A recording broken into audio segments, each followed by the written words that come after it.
everybody, welcome back to another Subi Shaves video. It's been a beautiful day. Hashtag Team All Blade, hashtag No Blade Left Behind, guys. Squad goals coming in. Thank you so much for being here, guys, for clicking into the video and for joining me. I hope you guys have got a nice hot cup of coffee and a comfy chair. Will it on in, come on in, guys. I'm thrilled to be here today and to be demonstrating and showcasing some new gear that we just unboxed. Guys, I did some Subi Shaves shorts, right? I did some unboxing shorts. I hope you guys went and watched that. I'm really excited. There was a liquidation at a museum. They were getting rid of one of their exhibits, and I was one of the bidders on that, on their final lot, right? It was a package of razor lots, right? And I was really excited. We were going back and forth, and then it was closing at the end of the day, and it must have been forgotten because I put in a low bid and ended up getting it. So I'm absolutely thrilled to be getting and showcasing some rarer razors, and one of them, guys, is this 1906 Ever Ready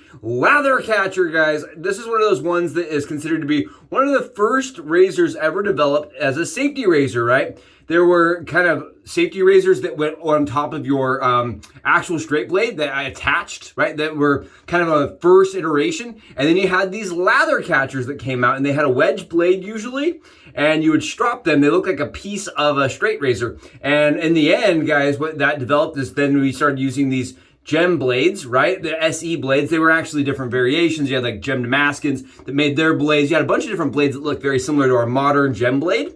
Very similar. Some of them had rounded corners. So every single one was kind of proprietary, right? Then that evolved into what we now see as like, you know, your Gillette style versus your gem style versus your valet. And then it kind of just progressively changed, right? It's very interesting historically, and I love these razors for that purpose, right? There is some historicity that's just so fun, and it's so exciting. We're going to be using it today. I've got a hack, I've got a trick, and I've got some things I want to talk about that I think will get you guys better shaves if you do end up owning one of these Ever Readies with front pins on the front here, guys. I'm really excited to be talking about it today. We're going to be using Poison Hemlock from A&E, guys. Poison Hemlock. Awesome, awesome soap. Smells really nice, like bergamot and lemon to me, with a little bit of pepper notes. Has like pepper notes to it. It's weird. Like you get like the citrus, you get a little bit of bergamot, and you get a smoky, peppery smell. Really nice. Hemlock and Poison and Hemlock. For me, guys, honestly, this scent is a little dirtier. I'm surprised. It's like a dirty green scent where A&E usually does bright scents. I like it. I think it's nice. And we're going to go on top of that with Vida, guys. Vida from A&E, and this is After Dark, guys. I love After Dark. It's like tequila and lime. Tequila and lime all day long. Smells beautiful. A little bit boozy and a little bit citrus. I love that scent. I've already got everything lathered up, guys, as you can see on the dome to help speed today up, because we got to talk about the razor. But I do want to mention, guys, take a look at the soap. It was phenomenal. It was excellent. It is, look at all day long, Peter stuff. All day long, A&E, man. Whoa, look at this. And for all you guys who are like, that's not soap, guys, it is soap. Look at this. Look how easy it paints on. Look at this stuff. Absolutely amazing. And I have to give it to YAQI, guys. I got to give it to YAQI. Holy cow, their professional series 24 knot, guys. Absolutely did work. I love this brush, guys. I am in love with it. Look at the black and look at the twist on it. Really unique. I think that's just, I love these unique brushes that YAQI's coming out with. They really are awesome, like, I think, medium tier brush, guys. Medium tier as far as like collectability and customization and just being unique, right? That's really all brushes are, guys. Don't let anybody sell you on something else, right? It's just how unique they are, and honestly, like, you may get more out with a certain kind of knot, but really when it comes to handle, guys, it's just a personal preference, and I really like this twisted kind of spiralized handle. Really cool. Again, this is the professional series, guys. 24 synthetic brush. Really cool. Okay, let's get into it, guys. Let's do it. Yes! So I got the razor, I started playing around with it, and there's been a lot of discussion on these kind of razors, guys, on these kind of razors. And we'll start the loading process here. I'm going to still do this Subi hat cam angle like this. Let me know in the comments, guys. I've gotten mixed reviews on if you love this or if you hate it. Some people said, I won't come back and watch your stuff if you start doing the cut over. I want to try some different things with the Subi hat cam angle. Anyway, right here, guys, this is I was just kind of playing around with it. And you can see the blade is lifted. You see that? What I have done is I have created a second spine. I took it off of a regular gem blade, pulled it off, and then I actually used screwdriver and just opened the spine up a little bit at a time and created a unique angle. So the mouth is doing this, right? And then I put the mouth in towards the blade, right? I didn't put it away from the blade. It's going towards the blade. You can see that. It's going towards the blade. So what ended up happening is it creates an angle. And what I did is I did that slowly until the blade was at a maximum angle that it was creating enough tension against those pivot points. You see those posts right there? There is no gap in between the post and the blade. It has tons of torque, and actually the spine is being bent ever so slightly because these spines have some play to them. So this is actually lifting that spine up to the point at which it is tense. It's actually really tense. And some people have talked about this. I don't want to get a ton into the nitty gritty here. And I'm gonna start shaving here, guys. I'm gonna start shaving. Take a look at this. Look how cool this is. Look at this. It is smooth. We are rocking 18 hours right now. 18 hours. And you guys see this? Really smooth. My lather is really hydrated. You see it pushes my lather right off.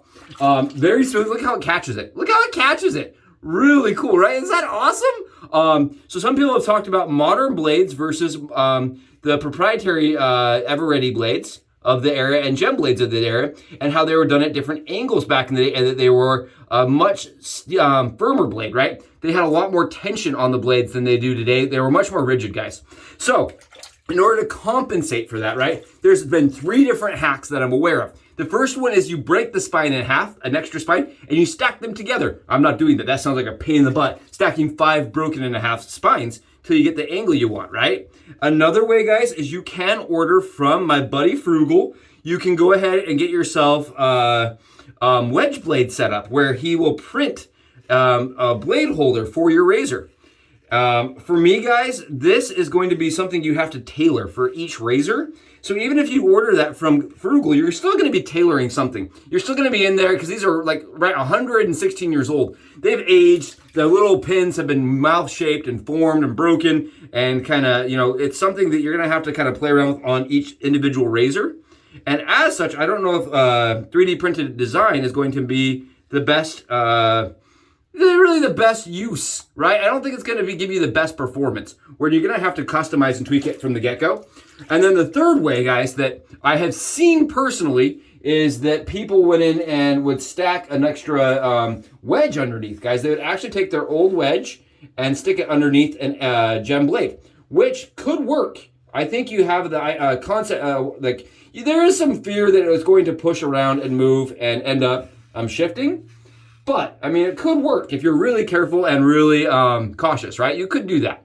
Or you got my method now. And I don't know what I'm going to call it here. I haven't read anybody else that's done this. But what you do is you create a spring that replaces the spine of the razor, essentially. And you do that with an old spine, or you just pull off a new blade or something. You use a secondary spine, guys, but you actually don't break it. You shape it so it acts as a spring. And you guys can see this, right? Very smooth, very efficient, and very comfortable. What a lot of people say is when they're using their Ever-Ready or their Lather Catcher in general, guys, when they're picking this up and they're like, yes, I'm going to be one of the OGs. And they start shaving with it like, oh, this is a little rough. The angle's a little rough, and the experience is a little rough. And that's really because the blades of modern era today are not necessarily beveled at the same angle as they were back in the day. It's just not the same process. They don't have the same rigidity. The blades themselves, while they look similar, they are not. And again, I want to mention this because I think this is really important here, that not all lather catchers are made the same, guys. The Ever-Ready has little pins up front. I show that in the loading video. They do have little pins in front that your other brands, some of them didn't, like Eagle, guys. Eagle is one of those ones that the lather catcher didn't have pins. So those are going to really need something specific, a very a different concept than this, I think. But for this, for my concept, for my razor, guys, all I can say is I can just speak to the razor I'm using right now. This is the only lather catcher I own, other than my 3D printed ones from Roger that I love. Very Lather Catcher-esque, you could say. This right here works amazing. It is smooth. And I did attempt, guys. I loaded it normally. Like, I just put the blade in straight and loaded it. And what I found is that the angle was uncomfortable, guys. I did not like it. Personally, I didn't like it with just the blade loaded in straight up. But as I started playing with lifting the blade up and up and up until it was tense inside of the mechanism, right? Until we took all the slop out of that blade, and increase the angle of approach, guys. That really is, I think, the trick. And keep in mind, I'm not a scientist here, guys. I'm just a guy that likes to shave and is like, hey, if it's not working, what can we do to improve it? For me, as I improved that angle, guys, because I had read that you really need to fiddle around with the angle on these. As I changed the angle of the blade, I noticed this razor became infinitely more comfortable to use. And it's also, it's like more nimble as far as like, I can kind of mess the angle up a little bit and I don't have to have the angle perfect and it still shaves perfectly. And I think that really is the trick, guys. I love how this shaves. I really do. How cool is this? We could say we could be a bald man in 1906. We could be a bald man and we'd be walking around with a crisp head shave that we did ourselves in 1906. Absolutely phenomenal shave today, guys.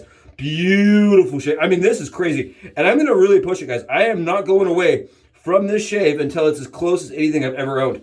Really comfortable. And again, like I said, guys, it is efficient, but it is still very, very, it's usable. I really think it's usable. Even in its state today from 1906, guys. 1906. How cool is that? I think that's awesome. I think that's rad. Sorry, I'm going to totally nerd out with you guys on this. I really am. I just love this. I think it's phenomenal. And I think it's so much fun to use something that has this much history. I got all these razors in that box, guys. And this is the razor I was like, oh yeah, I have to use that. Have to use that. Absolutely. What a cool opportunity. And again, I think this angle just works better with the modern blade. Now keep in mind, these are very light razors. I want you guys to understand that. Like when I bought the Lather Catcher, I was expecting a 50-gram razor. That's about what gems are, right? This razor is actually 18 grams, guys. 18 grams. Without the handle, right, it is 12 grams. So when you use that hollow handle on there, 18 grams, it feels a little too light for my taste. So what I did is I took a period appropriate gem damascene handle, guys. You can see them. You can find them on internet. They look like this. They are heavier. And I added that to the bottom of it. It does fit the threads. And it puts it up to 40 grams, 41, 40-ish grams.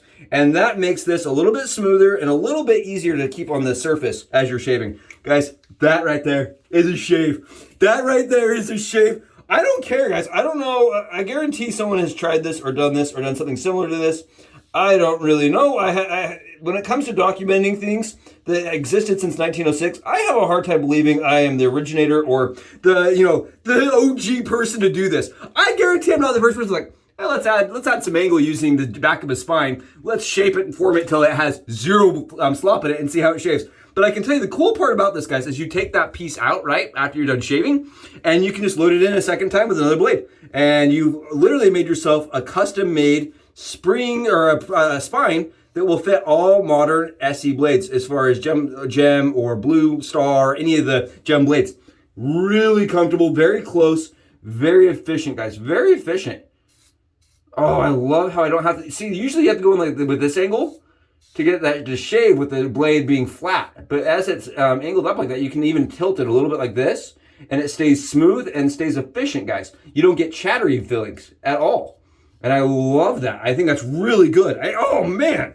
Yeah, I mean, why not? Why not go wild with it, right? Why not give it the juice? Give it some juice and some smoke, guys. Oh, wow, what a shave. Guys, did you see this? Oh, yeah, it's awesome. That was so cool, guys. We did it. 1906.